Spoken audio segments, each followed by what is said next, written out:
I never imagined that old age would sound like this, like the slow ticking of a clock in an empty kitchen, like the echo of footsteps that no longer belong to anyone but me. My name is Walter Mason. I'm 76 years old, a retired literature professor who once believed that if you filled your life with words and students and good intentions, you'd never feel lonely. I was wrong. Since Margaret died 6 years ago, my house on the Oregon coast has become a kind of museum to our marriage. Her mug still stands on the shelf, a faint ring of lipstick on the rim. Her scarf hangs by the door, though the wind has long since forgotten her scent. Every morning I wake to the same gray light seeping through the blinds, make the same coffee, and sit in the same chair by the window overlooking the ocean. The sea was always her favorite thing, unpredictable, alive, capable of both gentleness and destruction. I used to tell her that the sea reminded me of her moods. She used to laugh at that. Now the waves keep coming, as indifferent as time itself. People say grief fades, but it doesn't. It only changes its clothes. For years it wore black and silence. Now it wears memory.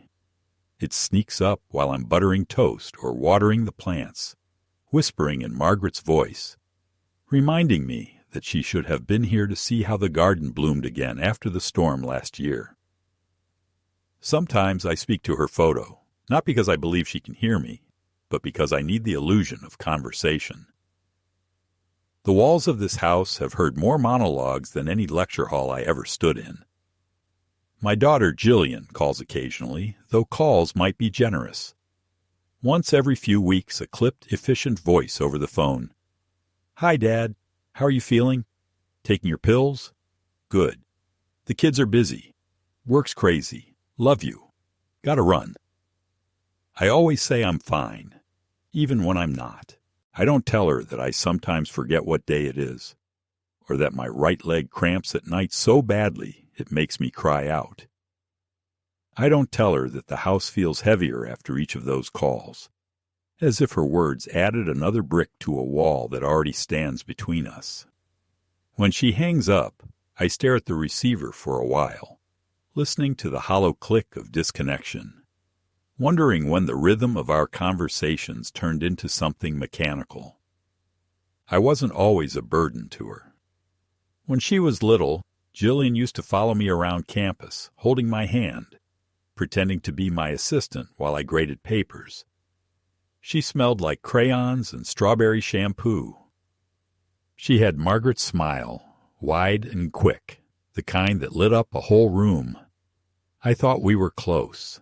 I thought love between a parent and child was unbreakable, a kind of permanent contract written into blood. But years have a way of rewriting contracts without your consent. The more she built her own life, the less she seemed to remember the one we once shared. At first, I blamed distance. She moved to Portland, started a family, took a demanding job in real estate. Then I blamed myself. Maybe I was too opinionated, too insistent on giving advice she didn't ask for. Now I'm too tired to assign blame. I've learned that estrangement is like rust, slow, quiet, inevitable once it begins. I keep a folder in my desk labeled Estate. It holds my will, insurance papers, and the letter I once drafted to Jillian explaining everything she'd inherit: the house, the savings, the modest pension. I used to imagine leaving her something solid, something that would outlive my frail body and remind her that her father had been careful, responsible, generous. That letter is dated 4 years ago. I haven't looked at it since, though sometimes I think it mocks me from inside the drawer, waiting for me to admit that I still want her approval. Funny how a man can live 76 years and still crave the small mercy of his child's affection. My neighbors mostly keep to themselves. They wave from their porches, sometimes bring cookies at Christmas. They mean well, but they don't know me beyond the polite surface. They don't know that I still sleep on the right side of the bed, because the left belongs to a ghost. They don't know that every evening at 6 I pour 2 cups of tea and let one grow cold on the table. The local librarian, a kind woman named Emma, once invited me to join a community book club. I went twice. Everyone was young enough to be my grandchild, their laughter loud and careless. They spoke of retirement plans and digital nomadism as if life were infinite. I stopped going after the second meeting. They meant no harm, but their vitality made me feel like a museum exhibit. Something to be admired, maybe pitied, but certainly separate. The truth is, I spend most of my days waiting. For what, I couldn't say. Maybe for the phone to ring. Maybe for something to break the monotony of existence. I tell myself I'm content. The bills are paid. The sea is close. My heart still beats. But contentment isn't the same as peace. Peace requires closure, and I have none. I replay old conversations with Jillian, trying to find the exact moment when affection turned to irritation, when my name became just another chore on her to-do list. Sometimes I think it began the day she asked for money to start her business, and I said no. I wasn't unkind. I simply knew the venture was doomed. She didn't speak to me for months after that. Maybe that's when a seed of resentment took root. It has grown beautifully since. Still, despite everything, I keep her photo on the mantel. Her and the kids, Caleb and Nora, smiling on some beach vacation. They look like a family from an advertisement, sun-tanned, carefree, happy. I study that picture, trying to read between the smiles. Are they genuinely happy, or is it the kind of happiness people perform for the camera? I don't know. I've never met that version of them. The last time they visited was over 2 years ago, a quick weekend that ended with Jillian criticizing how I let the house go.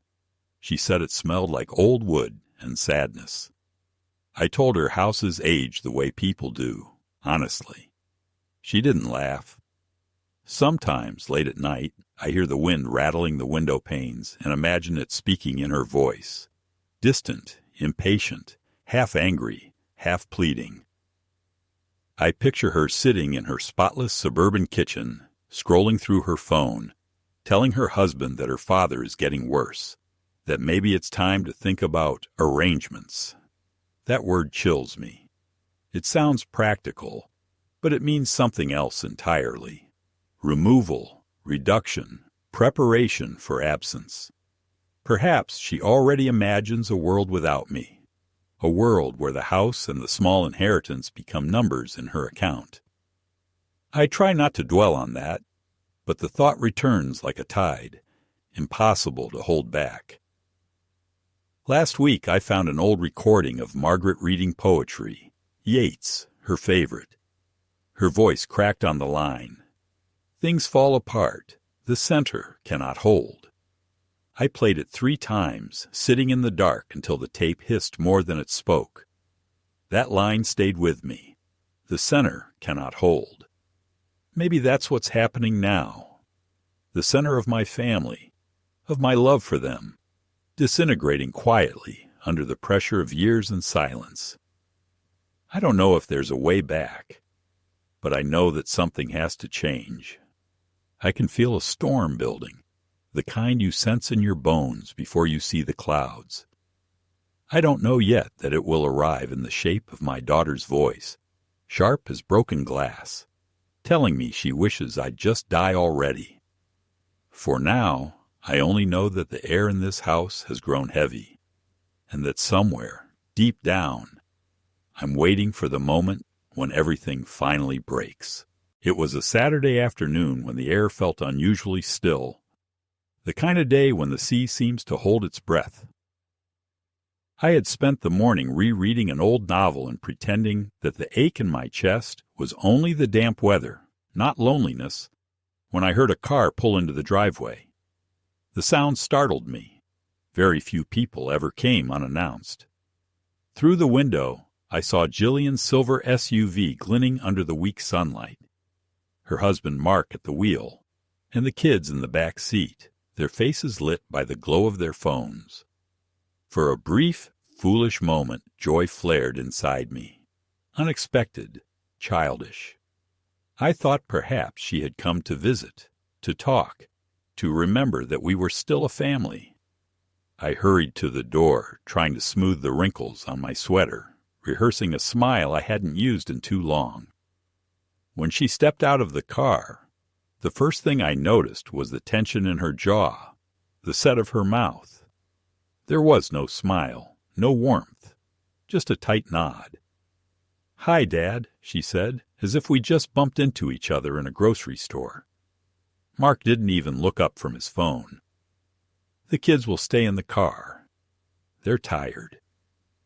She brushed past me into the house without waiting for an invitation, her perfume cutting through the stale air of the hallway. I closed the door slowly, trying not to let the disappointment show. She looked around the living room, her gaze moving over the dust on the piano, the old armchair by the window, the stacks of books on the table. "You really should think about hiring someone to help you, Dad," she said, not unkindly, but with that tone I had come to dread, a mix of superiority and irritation, as if my existence were an inconvenience she had to manage. "It's not good for you to live alone like this. It smells old." I tried to joke. "That's because the old man who lives here doesn't get much company." She didn't laugh. Instead, she turned toward me with a look I couldn't quite read, part pity, part calculation. "We need to talk," she said. "Mark's waiting in the car, but this won't take long." The words tightened my stomach. When Jillian said, "We need to talk," it never meant anything good. I sat down slowly in the armchair while she remained standing, her arms crossed, her wedding ring catching the light. "You know I've been trying to help you with your finances," she began, her voice clipped, rehearsed. "You have too many expenses for someone living on a fixed income. Property tax, repairs, insurance. This house is too big for you. You could sell it, move into something smaller, maybe assisted living, somewhere nice near us." I felt the old defensiveness rise in me. "I'm fine here. The house is paid for. I like my space." She sighed, as if I were a stubborn child refusing medicine. "Dad, you don't understand. The market is good now. If you sell, you could leave something for the kids, set things up properly before—" She hesitated. "Before it's too late." That phrase hung in the air, heavy and offensive. "Before it's too late," I repeated slowly. "Do you mean before I die?" She looked impatient. "Don't be dramatic. I'm just trying to make sure things are in order. You're not getting younger, and you forget things. The other day you sent me the same check twice." I remembered the incident clearly. One check had been for the property tax, another for the home insurance. But I didn't correct her. I could already feel where this conversation was going. She pulled a folder from her purse and laid it on the table. Inside were several documents neatly arranged. "I talked to a financial advisor," she said. "He suggested transferring the house to a family trust, managed by me, so we can take care of everything efficiently. It'll protect your assets and make sure nothing gets lost if something happens to you." She said it like a professional pitch, her voice even, her expression carefully neutral. I looked at the papers, dense text, legal terms, spaces marked with sticky notes where I was supposed to sign. "You've already filled these out," I said quietly. "You just need my signature." She nodded. "It's for your own good, Dad. You don't want the government taking half your house when you're gone, do you?" I felt a wave of disbelief. She had rehearsed this, probably discussed it with Mark. There was nothing spontaneous in her tone, only the cool efficiency of someone executing a transaction. "You could have called me," I said. "You didn't have to come here for this." "I did," she answered, her eyes narrowing slightly. "Because you wouldn't do it over the phone." She was right. I wouldn't have. I picked up the folder and flipped through the pages. Every word blurred, not because my eyesight was poor, but because anger had started to pulse behind my temples. "You want me to sign over my house," I said slowly. "To you." "To the family," she corrected quickly. "You'll still live here as long as you want. Nothing will change." I laughed, a dry, joyless sound. "Everything will change, Jillian. You'll own my life.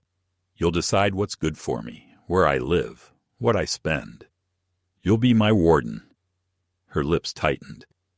"That's not fair. I'm trying to protect you. You're alone. You could fall. You could—" "Die," I interrupted.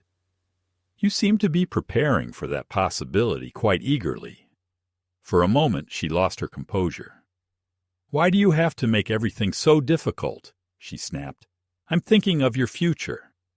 "No," I said quietly. "You're thinking of your inheritance."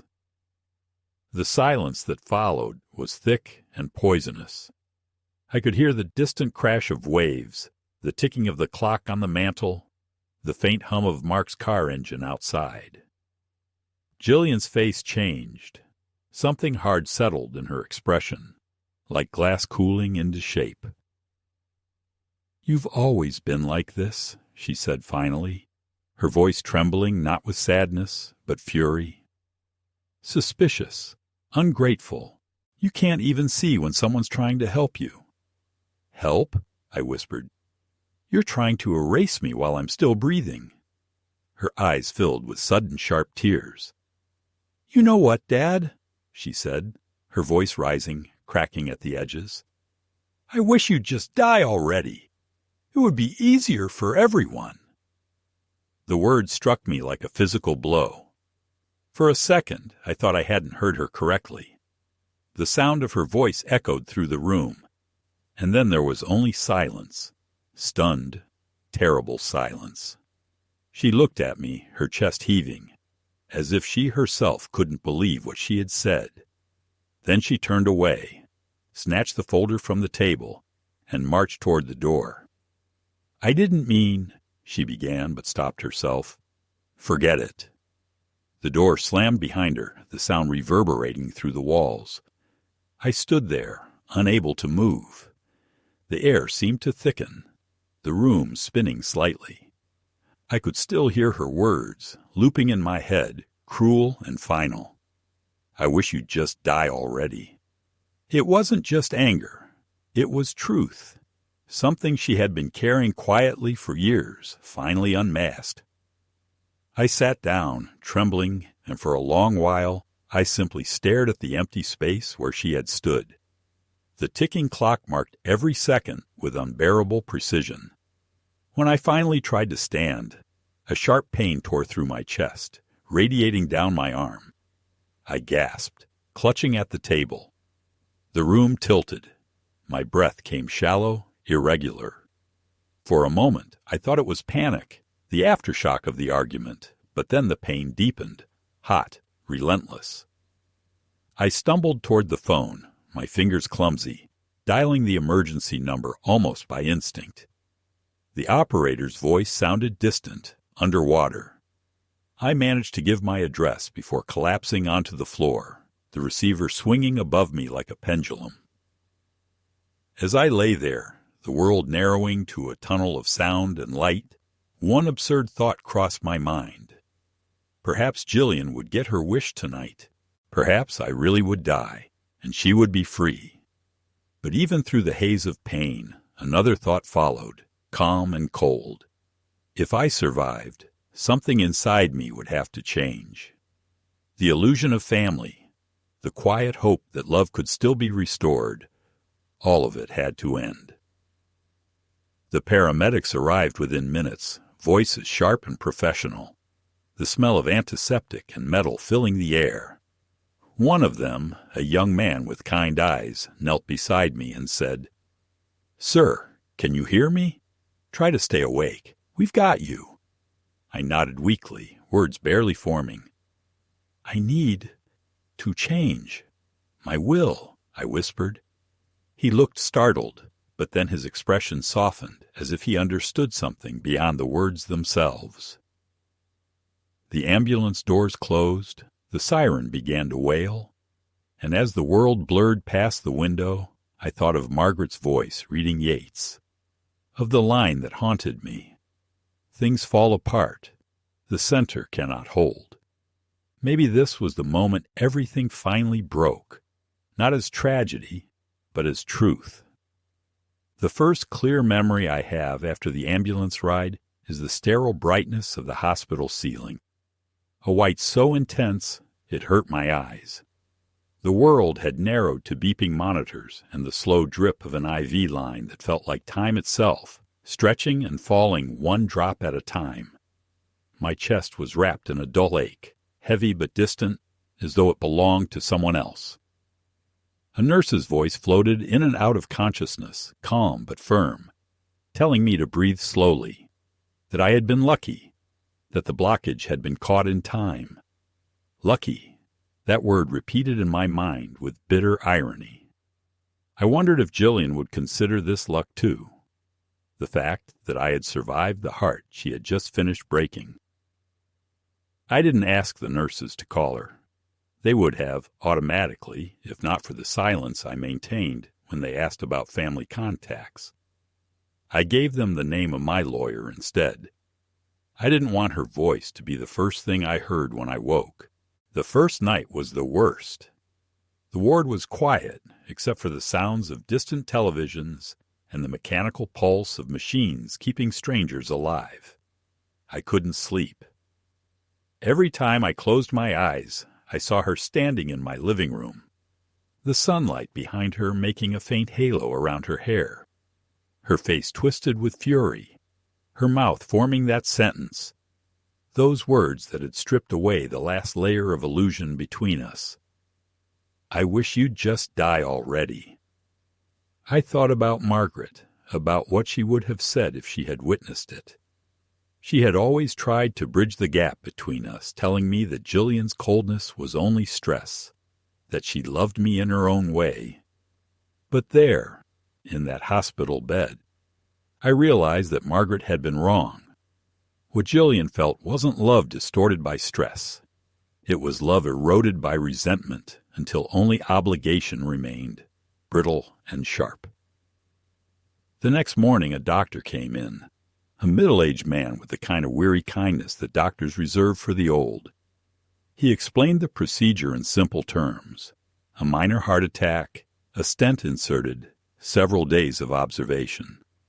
I nodded, listening, but my mind was elsewhere, drifting between anger and clarity.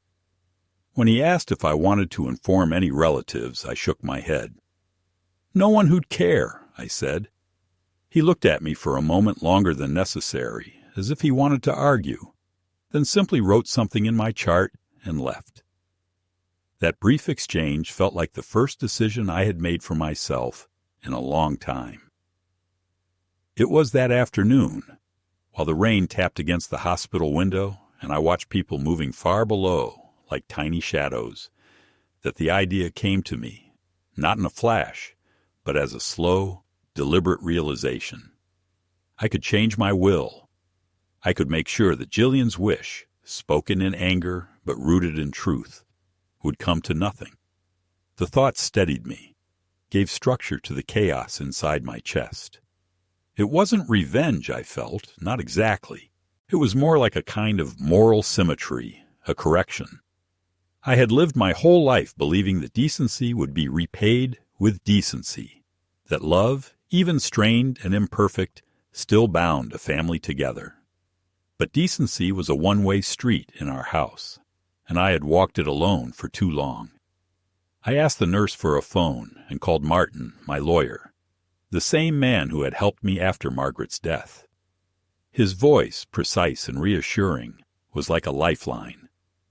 "Martin," I said, "I need to make some changes, urgently." He hesitated. "You're in the hospital, Walter. Are you sure this is the right time?" "It's the only time," I replied. "If something happens to me before I sign it, she gets everything." There was a pause, the faint rustle of papers on his end. "All right," he said finally. "I can come this evening. We'll bring a notary. Just rest until then." When I hung up, I felt a strange calm settle over me. The beeping of the monitors no longer sounded like reminders of mortality, but like the steady ticking of a clock counting down to a small act of justice. The nurse came in later to check my blood pressure and asked if I needed anything. "Paper and a pen," I said. She looked surprised, but brought them anyway. I began to write, not legal instructions, not yet, but a letter to Jillian. The words came slowly at first, then in a rush.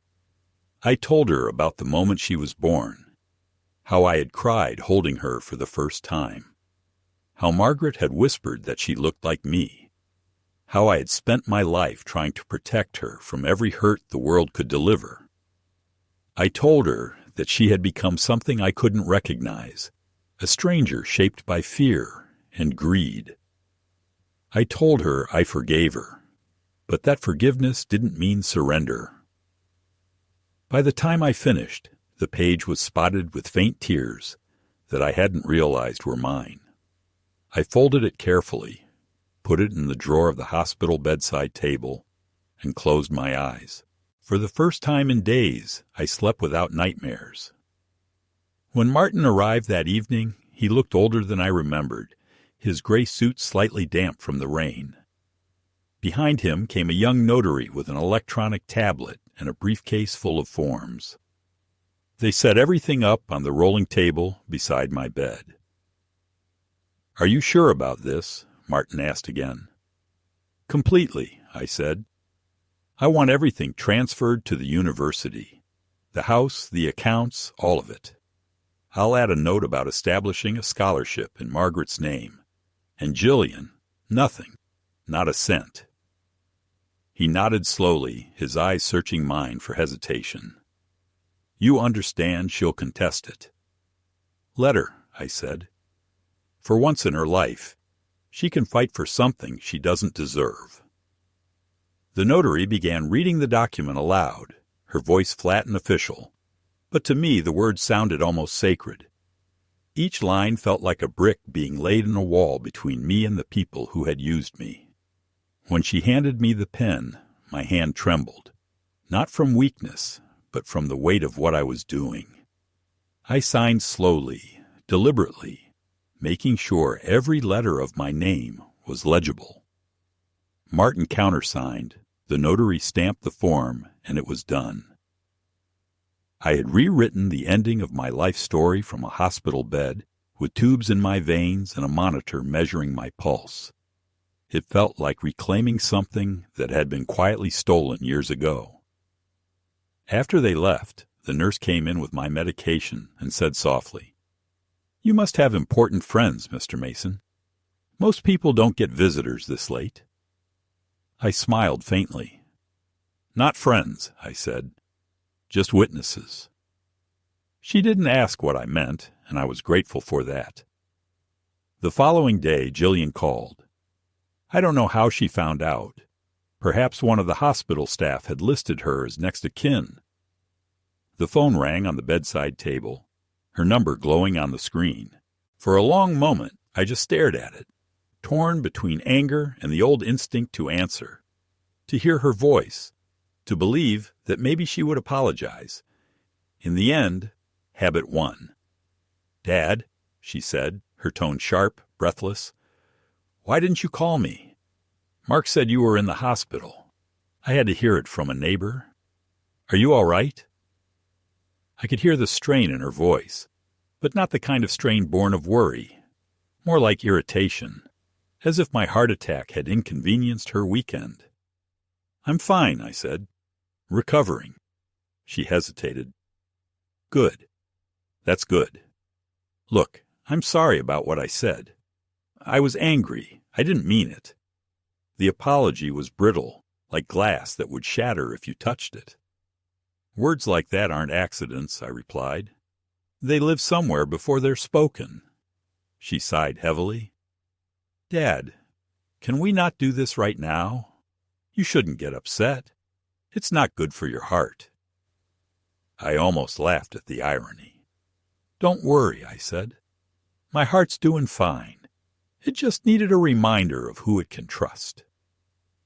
There was silence on the other end, then the sharp click of disconnection.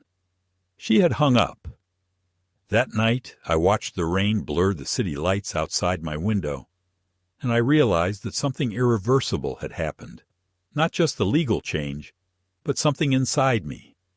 The years of quiet patience, of trying to be the reasonable one, the peacemaker, the parent who always forgives.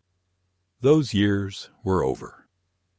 I had drawn a line, and though it was painful, it was also liberating. I no longer owed Jillian anything. Not explanation, not affection, not the comfort of my silence. What she had wanted, what she had tried to claim as hers, would now belong to strangers, to students who had never met me, but might one day read a poem and feel less alone because of it. That thought, oddly enough, brought me peace. In the early hours of the morning, when the ward was dark except for the faint glow of monitors, I opened my eyes and whispered into the stillness, "You can't wish me dead any more, Jillian. I've already begun to live without you." The monitor beeped steadily beside me, indifferent but loyal, marking the rhythm of a heart that, for all its scars, had finally remembered how to belong to itself. When they discharged me, the world outside the hospital seemed both brighter and emptier, as though the light itself had been scrubbed too clean. I walked out slowly, feeling the unfamiliar weight of my own body, each breath a deliberate act, as if my heart still needed convincing that it could keep beating. The nurse who wheeled me to the door smiled kindly and wished me luck, and I realized that luck was exactly what I no longer trusted. The sky was pale blue, the kind of fragile color that breaks your heart if you look at it too long. I took a cab home, the driver talking cheerfully about the weather, the traffic, a football game, his words sliding past me like rain on glass. The house appeared at the end of the street just as I'd left it. Shutters half closed, porch lights still burned out, a faint smell of salt and cedar hanging in the air. Yet stepping through that door felt like crossing into foreign territory, a place I no longer owned, not just legally, but spiritually. Everything inside looked the same, and yet nothing was. The furniture stood in quiet judgment. The dust on the mantel seemed thicker. The photographs on the wall. Margaret holding baby Jillian in her arms. Jillian in her graduation gown. The three of us smiling in a summer field. Felt like artifacts from a civilization that no longer existed. I sat down in the living room, on the same couch where Jillian had stood screaming at me, and for the first time, I let the memory unfold without flinching. I could see it all again. The sun slicing through the blinds, her clenched fists, the tremor in her voice, the unguarded rage that made her look so much like a stranger I had never met. It no longer made me angry. It made me sad, in a way that was too deep for tears. The kind of sadness that doesn't seek relief, only understanding. The next morning I found the letter I had written to her in the hospital. I unfolded it, reread it, and decided to rewrite it. The first version had been too calm, too composed, the words of a man who still hoped for reconciliation. I didn't hope anymore. I wanted truth, unsoftened by affection. So I began again. "Jillian," I wrote, "you told me you wished I'd die. I want you to know that in a way, I did. The man who kept believing you still cared for him. The man who excused your distance and your cruelty. He's gone. What remains is someone you can no longer hurt. I forgive you not because you deserve it, but because I can't carry your bitterness in my veins any more." I paused there, letting the ink dry, and added, "You will learn someday that love is not an inheritance to be collected after death. It's a duty that must be tended while the other heart still beats. When I finished, I folded the pages carefully and sealed them in an envelope with her name. I didn't intend to send it yet. It would wait for its moment, just as I had waited all my life for hers. In the days that followed, my body recovered faster than my mind. I moved through the house like a guest in a museum, touching things gently, as if they might shatter. I called Martin to confirm that all the legal paperwork had been processed, and he told me the new will had been filed and witnessed. "It's official now," he said. "You're free to rest easy." I thanked him, but rest was a word I didn't yet understand. That night I made tea, sat by the window, and listened to the sea. The rhythm of the waves reminded me of Margaret's breathing when she slept. Steady, reassuring, the one sound that had always meant home. I whispered her name into the darkness, not to summon her, but to honor her, as if the night itself might carry it somewhere safe. 2 days later, the phone rang again. I recognized the number before I picked up. "Dad?" Jillian's voice sounded oddly small, stripped of the sharpness it usually carried. "I heard from your lawyer," she said. "About the will." I waited. The silence stretched between us like a wire pulled taut. "You didn't even tell me," she continued, her tone rising. "Do you know how humiliating it is to find out from a third party that your own father has cut you out?" I closed my eyes. "I didn't tell you because I knew you'd make a scene," I said. "And here we are, proving me right." "You can't do this," she snapped. "It's cruel. It's vindictive." "It's fair," I said quietly. "I'm giving my life's work to something that might still mean something after I'm gone. That's more than I can say for what you've become." She let out a bitter laugh. "You think this makes you noble? It makes you pathetic. You're punishing me for being honest, for saying what you've always known. You resent me because I live my life without guilt, while you rot in that house, clinging to your dead wife's ghost." I felt the words like stones hitting flesh, but I didn't respond. Silence has a power most people never learn. Eventually she filled it, as I knew she would. "You know what, Dad? You can keep your precious house. I hope it keeps you company when you die alone in it." The line went dead. That night I sat in the dark for a long time, holding the receiver in my hand long after the call had ended. There was no anger left, no desire to argue, only an emptiness so complete it felt like peace. The world had finally shown itself without disguise, and it was quieter than I expected. I poured myself a glass of water and looked around the living room, realizing that this house, once a place of laughter and music, had become a mausoleum of things unsaid. Margaret's absence still filled it, but Jillian's absence now echoed louder. I thought of selling it, of leaving the coast behind entirely, but something in me resisted. The house had been my burden. Now it would become my proof. I decided that before I gave it to the university, I would make it beautiful again, just once, to erase the shame Jillian had thrown at it. The following weeks passed in a strange rhythm. Mornings were spent tending the garden, afternoons repairing what had long been broken, hinges, window frames, the porch railing Margaret had once begged me to fix. My hands, though stiff with age, remembered the motions, and with each nail driven, with each board replaced, I felt something mending inside me, too. Neighbors began to notice. Emma, the librarian, stopped by one afternoon with a pie and said she'd seen the lights on late. "Looks like the old house is waking up," she smiled. I smiled back. Maybe it is. It was during one of those quiet evenings, while sanding the frame of the front door, that I realized I wasn't waiting anymore. For years, my life had been a waiting room, for forgiveness, for attention, for love that no longer existed. Now the waiting had ended. I wasn't rebuilding the house for Jillian's approval or even for the university. I was rebuilding it for Margaret, for myself, for the version of me who had once believed that family could save us from loneliness. It couldn't, but dignity could. Then, unexpectedly, came a letter, an envelope with Jillian's handwriting forwarded through Martin's office. For a long while I debated opening it, afraid of what new poison it might contain. When I finally tore it open, the first words were so formal they almost made me laugh. Dear Father.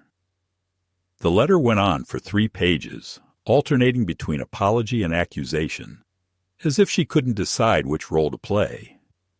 She said she hadn't meant what she'd said, that she was only frustrated, that she didn't want my money, only my trust. Then came the inevitable turn. She begged me to reconsider the will, to think of the grandchildren, to preserve the family legacy. She even mentioned how proud Mom would have been if we all stayed united. It was the invocation of Margaret that broke me, not with anger, but with exhaustion. She was still trying to use the dead as leverage. I folded the letter, placed it in the drawer beside her earlier one, and wrote a single line on a fresh sheet of paper. Legacy is not what you inherit. It's what you refuse to destroy. Then I sealed that page with the others, as if closing a door that would never open again. The next morning, I walked down to the beach. The tide was low, the sand damp and shining like tarnished silver. I stood there for a long time, letting the wind press against my face, tasting the salt on my lips. Somewhere above the waves, gulls cried, sounding both mournful and free. I thought about how small a human life was compared to the ocean, how all our arguments and grudges dissolved into the same endless rhythm of water and sky. For the first time in months, I felt my breath deepen, not in pain, but in relief. I realized that this quiet confrontation with the immensity of the world, was my midpoint, my reckoning. I had survived the heart attack, survived my daughter's rejection, and emerged not unscarred, but unafraid. When I returned home, I noticed the light falling through the window differently, softer, almost forgiving. The house no longer felt haunted. It felt like mine again, if only for a while. That evening, as I locked the front door, I whispered to the empty rooms, "We've made it this far, Margaret. Whatever comes next, we'll face it standing." The silence that followed was deep, not lonely but serene, as though the house itself had finally exhaled. I had believed that once I signed the new will and rebuilt the rhythm of my days, peace would follow naturally, as if morality itself granted a kind of protection.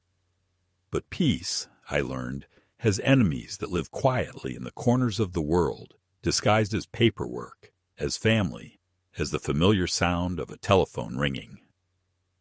It began with small disturbances, the sudden letters in the mail that bore official seals, the strange calls from numbers I did not recognize, the faint sense that I was being watched or discussed somewhere beyond my reach.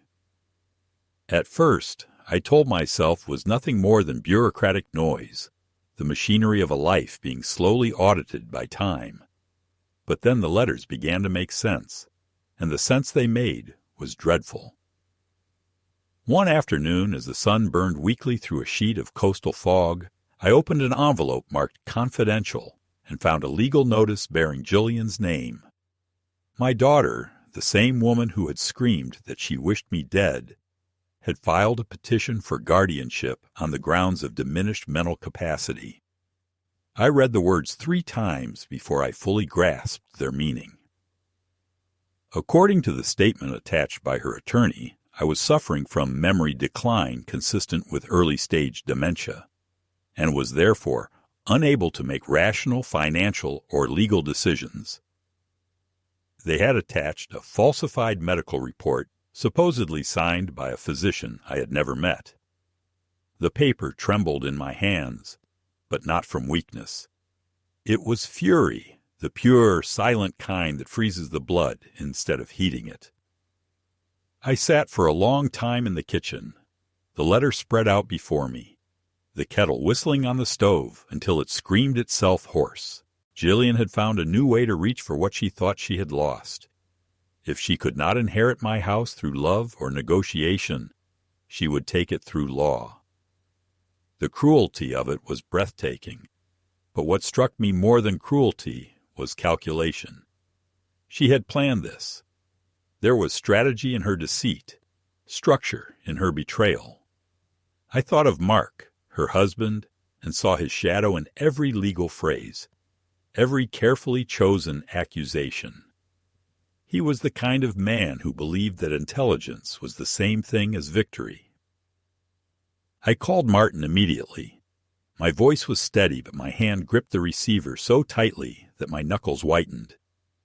He listened without interruption, then exhaled heavily. "I was afraid of this," he said. "She's trying to contest the will by claiming you're incompetent. It's a common tactic in family disputes. We'll fight it, of course, but we'll need evidence, a medical evaluation, witnesses, documentation." "She's forged a doctor's report," I said. "Then we'll get real ones," he replied. "You'll be examined by 3 independent specialists. Once we have their statements, she won't have a case." The next weeks were consumed by appointments. Neurologists, psychiatrists, gerontologists. They all asked the same questions, measured my responses, tested my memory with little games involving words and pictures. I played along with calm precision. The irony was not lost on me. After years of being dismissed by my own daughter as forgetful and confused, I now had to prove my sanity to strangers. But I found a strange satisfaction in it. When the final results came back, all 3 declared me to be of sound mind, with cognitive abilities above average for my age. I sent copies of the reports to Martin, who forwarded them to the court, and for the first time in months, I slept through the night. That fragile calm lasted 3 days. Then, without warning, Jillian appeared on my doorstep. I hadn't heard her car. She must have parked down the street. When I opened the door, she was standing there in a tailored coat, her hair perfectly arranged, her eyes bright, not with affection, but with determination. She looked like a woman arriving to close a deal, not to visit her father. "Can we talk?" she said. The politeness in her tone was a costume she wore poorly. I considered closing the door, but some instinct, the old one that still hoped for redemption, kept me rooted. "Come in," I said quietly. She stepped inside, her eyes darting over the newly restored walls, the polished floors, the curtains Margaret had sewn decades ago. "You've been fixing the place up," she said. "Looks good, cleaner." Her approval, even now, came laced with condescension. "You didn't come here to talk about the house," I said. "No," she admitted, taking a seat on the edge of the couch, her posture rigid. "I came because you forced me into a corner. Do you know how humiliating it is to have people ask why I'm suing my own father?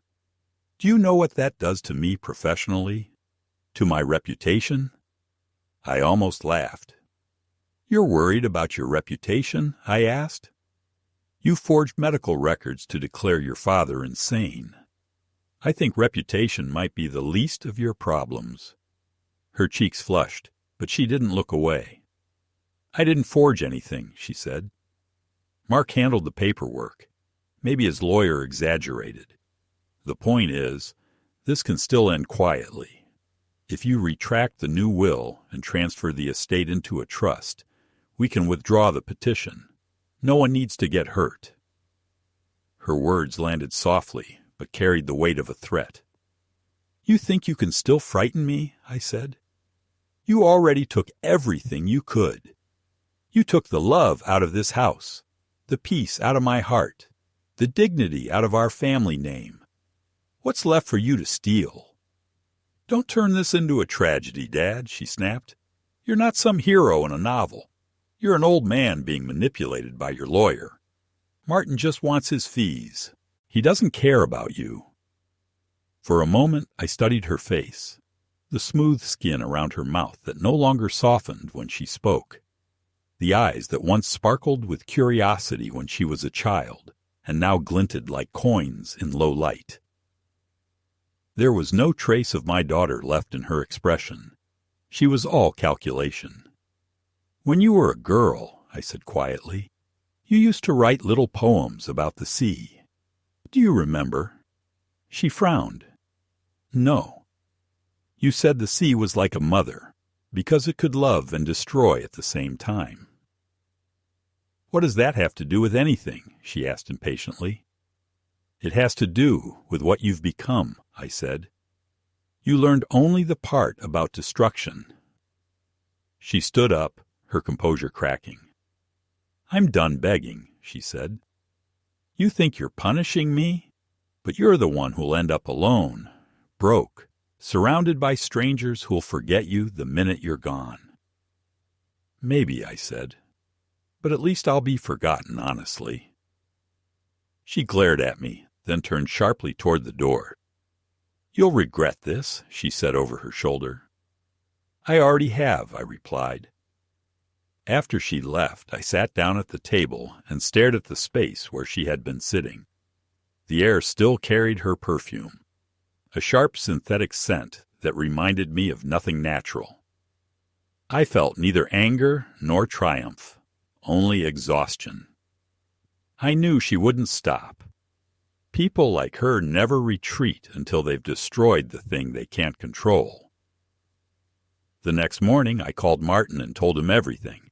He promised to tighten the legal protections around my estate and advised me not to meet her again without counsel present. I agreed. But deep down, I knew the war had already moved beyond lawyers and documents. It was now a war of endurance, her greed against my resolve. Over the following weeks, the attacks took new forms. Letters arrived from financial institutions claiming discrepancies in my accounts, calls from unknown advisors, offering to help me manage my assets, even a visit from a social worker who had received an anonymous report of elder neglect.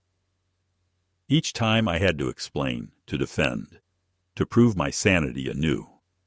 The bureaucracy of suspicion became its own kind of punishment. At night, I could hardly sleep, haunted not by guilt, but by vigilance.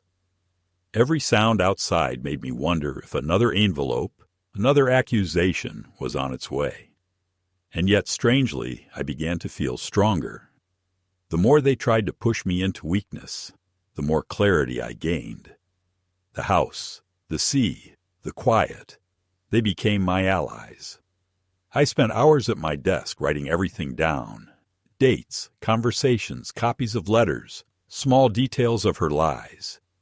It wasn't just defense, it was record-keeping, the kind of meticulous documentation a man undertakes when he knows his truth must outlive him.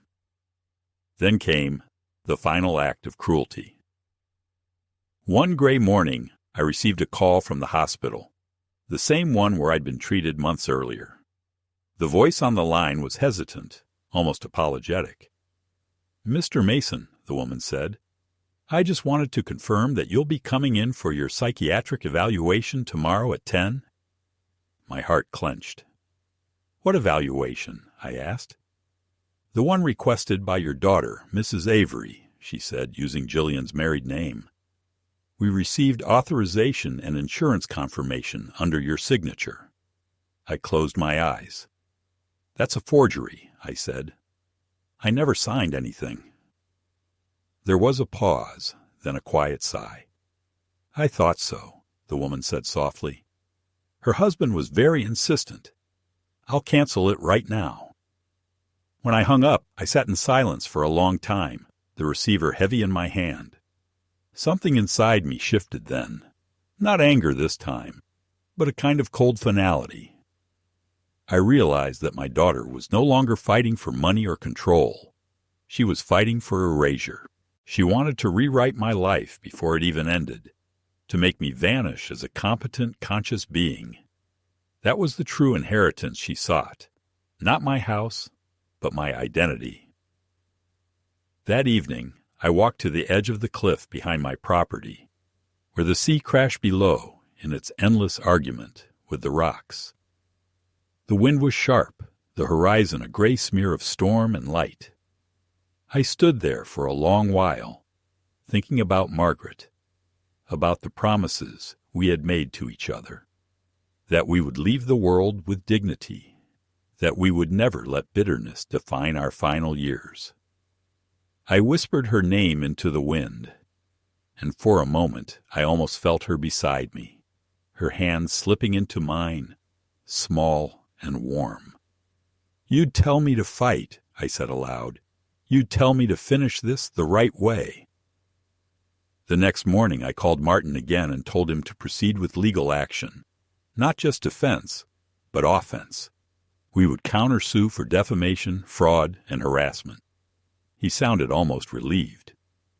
"I was hoping you'd say that," he said. "You've been too gentle for too long." Within a week, documents were filed, and the same system Jillian had tried to use against me was now turning its gaze toward her. Still, I knew that justice, even when it works, is slow. The real battle was internal, the effort to keep bitterness from hardening into hatred. Each night I reminded myself that I wasn't seeking revenge, only equilibrium. Yet when I saw her name on the court notice acknowledging our countersuit, I couldn't help feeling a grim satisfaction. The line between love and justice had blurred long ago, and I no longer cared which side I was standing on. In the weeks that followed, I began to sense that the tide was turning. The false reports were discredited. The bank confirmed the unauthorized activity, and even the court clerk handling the case called Martin privately to say that the daughter's side looked shaky. But by then, the damage to my heart, literal and metaphorical, had already been done. I often woke in the middle of the night, clutching my chest, half expecting the pain to return. Yet beneath that fear was something steadier, cleaner. For the first time in years, I knew who I was, stripped of illusion, reduced to essence. One evening, as the sun sank into the ocean and the windows filled with amber light, I sat at my desk and wrote one final entry in my notebook. She tried to make me small, but I became clear instead. I closed the book, feeling the last of the day's warmth fade across my skin, and realized that whatever came next, court, conflict, victory, or loss, it would no longer change the simple truth that I had already won. I had kept my mind, my dignity, and the story of my life intact against the most intimate betrayal a man can suffer. And that, I thought, is more than survival. It's resurrection. The day of the hearing arrived with a strange calm, the kind that often precedes a storm. I woke before dawn, the house still wrapped in darkness, the air filled with that heavy stillness peculiar to mornings when something irreversible is about to occur. I made coffee slowly, as if each motion might delay the inevitable, and looked out the kitchen window at the sea. The tide was low, the beach glistening like polished stone, and the gulls circled in silence, waiting for the first wave to break. I thought about Margaret, about how she had once said that storms were nature's way of cleaning the air, and wondered if this day might do the same for me. I dressed in my old gray suit, the one I had worn to her funeral, not out of sentiment, but because it still fit, and because grief and justice often wear the same clothes. The courthouse was a squat building in town, its walls painted the color of faded parchment, its corridors lined with the weary faces of strangers caught in their own quiet battles. Martin met me at the entrance, his tie crooked, his expression steady but taut. "She'll be here," he said softly. "Keep your answers simple, stay calm, and let me handle the rest." I nodded, though calm was not something I expected to find easily. Inside the courtroom, the air smelled faintly of paper and disinfectant. I took my seat at the table beside him and glanced across the room. Jillian was already there. She looked immaculate, as always. Navy suit, pearls, her hair in that precise knot she used to wear in college when she wanted to appear more mature than she was. Mark sat beside her, his arm draped casually over the back of her chair, his expression a mask of smug confidence. Seeing them together filled me with a mixture of sadness and disbelief, as if I were looking at actors playing a cruel parody of a family that had once been mine. When the judge entered, we all rose. The proceedings began quietly, almost bureaucratically. Documents were exchanged, names confirmed, formalities recited. I tried to focus on the rhythm of it, on the way each sentence followed the next with predictable logic. But beneath it all ran a current of emotion so strong I could feel it in my bones. The judge, a middle-aged woman with sharp eyes and a voice that carried easily through the room, asked Jillian's attorney to present their case first. He stood, polished and rehearsed, and began to describe me as a man in decline, vulnerable to manipulation, no longer capable of distinguishing between affection and paranoia. I listened in silence as my own life was reduced to a series of clinical phrases, as if I were an exhibit under glass. Jillian sat motionless, her gaze fixed on the table, her hands folded neatly in her lap. Then Martin rose. He began with quiet precision, dismantling each accusation like a craftsman repairing a clock. He presented the independent medical evaluations, the statements from doctors affirming my mental clarity, the bank reports exposing unauthorized transactions traced to Jillian's account. Each document struck the air like a stone dropped into still water. I watched her flinch, just barely, when Martin mentioned the falsified report.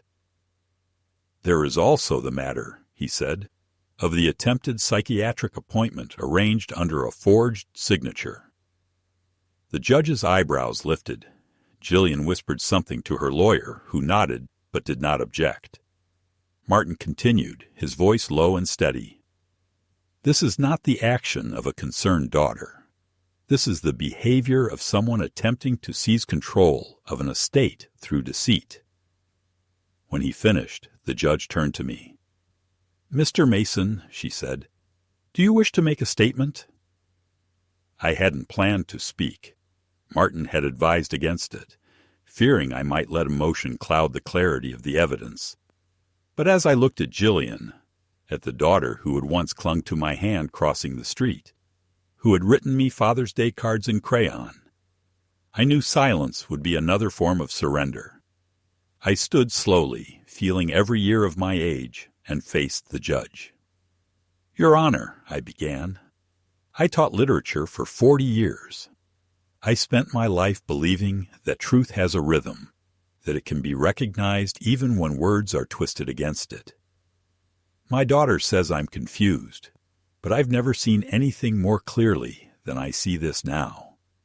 The confusion belongs to her, to the person who once loved her father and no longer remembers why." My voice trembled, but I forced it steady. "She told me she wished I'd die. And that night, I almost did. But I realized something in that ambulance.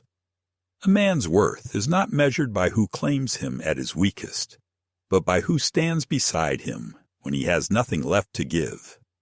My daughter didn't stand beside me. She came to take what wasn't yet hers." The room was silent when I finished. The judge looked at me for a long moment, then nodded once. "Thank you, Mr. Mason," she said quietly. Jillian's lawyer tried to recover, mumbling something about emotional instability. But the damage was done. The hearing lasted another hour, but I hardly heard the words. When it ended, the judge ruled in my favor. The guardianship petition dismissed, all allegations withdrawn, and a formal inquiry opened into the falsified documents. The sound of the gavel struck like a heartbeat, sharp and final. Martin placed a hand on my shoulder. "It's over," he whispered. But as I gathered my coat, Jillian stood abruptly. "No," she said, her voice trembling with a strange mix of rage and despair. "It's not over." The judge had already left. The clerk was packing her files. But Jillian's voice filled the room anyway. "You've destroyed me," she said, turning to me. "Do you understand that? You've made me look like a monster." Her eyes were wet, her hands shaking. For a fleeting moment, I saw not the woman who had betrayed me, but the frightened child who used to cry when she scraped her knees. I wanted to reach out, to say something that might bridge the chasm between us. But then her expression hardened again. "You'll regret this," she said quietly. "Maybe not today, but you will." She turned and walked out, Mark following behind her without a word. The echo of their footsteps faded down the corridor until all that remained was silence. Outside, the day had turned cold and clear. The wind carried the smell of rain, sharp and clean, as if the world itself had been washed.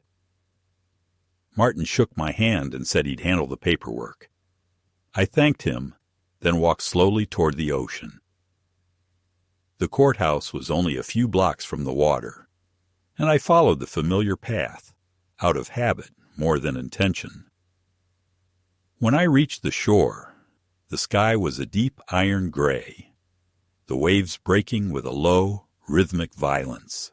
I stood there for a long time, the sea wind pressing against my face, my coat billowing around me like an old sail. For years, I had believed that love was something you could salvage, that even broken things could be mended if you only held them tightly enough. But standing there, I understood that some things die not from neglect, but from too much expectation. I had wanted Jillian to be someone she no longer was, and she had wanted me to disappear into silence. In a way, we had both gotten what we wanted. She had her freedom, and I had mine. The difference was that mine no longer needed to be bought with obedience. When I returned home, the house greeted me with its usual stillness. I took off my coat, poured a glass of water, and sat down at my desk. The documents from the case lay in a neat pile beside my notebook. I opened it to a blank page and began to write, not out of habit, but necessity. Today, I wrote, the truth stood upright, and for once, it didn't need to shout. It simply existed, and that was enough. I paused, then added, "She said I'd regret this. But regret belongs to those who still believe they could have done better. I have done the only thing that could be done." As the evening deepened, I lit the small lamp by the window. The ocean glowed faintly under the moonlight, restless and alive. I realized with a kind of quiet astonishment that the pain in my chest was gone. Not the physical ache, but the invisible one that had lived there for years. The storm had passed, and in its wake there was no triumph, only stillness, the rare kind that comes when a man has finally spoken every necessary word. Before going to bed, I took Jillian's old letter from the drawer, the one where she had pleaded for reconciliation, and placed it in the fireplace. The paper curled and blackened, the ink dissolving into smoke that rose like a prayer. "Goodbye, my child," I whispered. "I hope you find whatever peace you were trying to steal from me." The flames flickered, then died down, leaving only the faint smell of ash. I watched it fade, then turned off the light. For the first time in years, I didn't dream of her voice. I dreamed of the sea, endless and unbroken, carrying everything away. In the weeks after the hearing, the days settled into a rhythm so gentle that it felt almost unnatural, as if the world itself were afraid to disturb the fragile balance I had fought so hard to create. The phone stopped ringing, the letters stopped coming, and the silence that followed was not the lonely kind that used to echo through the house, but a different species of quiet, measured, alive, like the pause between waves before they touch the shore again. I woke each morning to the sound of gulls, made coffee, and walked down to the beach. The air tasted of salt and cold light. I had grown used to being looked at by no one. That anonymity, once unbearable, had become a kind of grace. The body heals slower than the heart, but the heart learns to move again when it is no longer waiting for recognition. Sometimes I would find envelopes in the mailbox, always with official seals, but they were no longer threats. They were confirmations, closing statements, receipts of finality. The case had been resolved, the estate protected, the investigation against Jillian and her husband quietly underway. Martin told me not to expect restitution. I told him I didn't want any. What could money restore that trust had already devoured? Justice, when it finally comes, is never the clean triumph that fiction promises. It is simply the absence of fear. That was enough for me. I felt no desire to punish her further. The truth had already done what punishment never could. It had left her alone with herself. The house changed again. I opened the windows for the first time in years and let the sea air move through every room. The curtains breathed softly in the wind, and I caught the faint scent of Margaret's lavender sachets, still tucked into drawers she had folded decades ago. Sometimes, in the late afternoon light, when the ocean turned to glass and the gulls hung motionless in the sky, I imagined her sitting across from me, the same gentle half-smile she always wore when she wanted to remind me that everything, no matter how broken, eventually finds its still point. I spoke to her less now, not because I had forgotten, but because I no longer needed to fill the silence between us with words. Grief had lost its sharpness. It had become a companion rather than a wound. One morning, a letter arrived from the university. It was printed on fine stationery, with an embossed seal at the top, formal and precise, but the tone beneath the words was full of warmth.